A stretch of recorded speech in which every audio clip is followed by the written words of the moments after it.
আসসালামু আলাইকুম।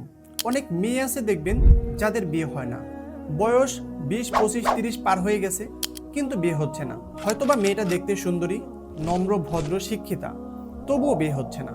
কোনো জায়গা থেকে বিয়ের প্রস্তাব এলে কোনো না কোনোভাবে সে বিয়ে ভেঙে যাচ্ছে। আবার দেখা যায় অনেক মেয়ের বিয়ে হয়েছে কিন্তু বাচ্চা হয় না, বিয়ের 5 বছর পার হয়ে গেছে তবুও বাচ্চা হয় না।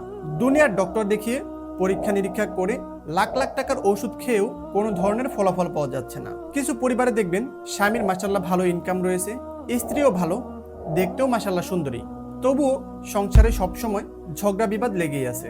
আর এই ঝগড়ার পেছনে তেমন কোনো কারণও খুঁজে পাওয়া যায় না।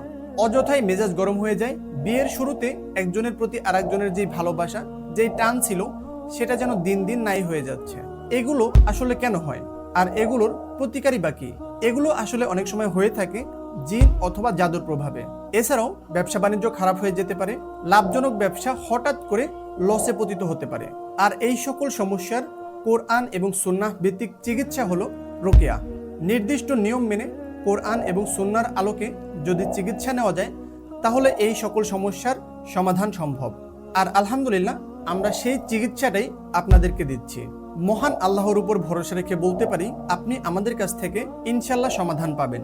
আল্লাহর উপর আস্থা রেখে আমাদের কাছ থেকে চিকিৎসা নিন, কারণ একমাত্র মহান আল্লাহ তাআলাই পারেন আমাদের সকল সমস্যা থেকে মুক্তি দিতে। আমরা শুধুমাত্র উসিলা হতে পারি।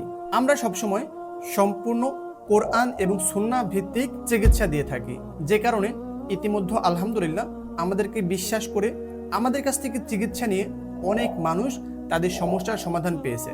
আপনিও যদি এই সকল সমস্যার কোনো একটির মধ্যে পড়ে থাকেন তাহলে আমাদের সাথে যোগাযোগ করতে পারেন। আল্লাহর উপর আস্থা রেখে বলতে পারি যদি আপনার সমস্যাটা জিন অথবা জাদুর প্রভাবে হয়ে থাকে তাহলে ইনশাল্লাহ আমরা সমাধান করে দিব। আপনি যদি আমাদের সাথে বিস্তারিত আলোচনা করতে চান তাহলে স্ক্রিনে দেওয়া নাম্বারে কল করতে পারেন অথবা ইনবক্সে SMS এর মাধ্যমেও আপনি আমাদের সাথে যোগাযোগ করতে পারেন। ধন্যবাদ।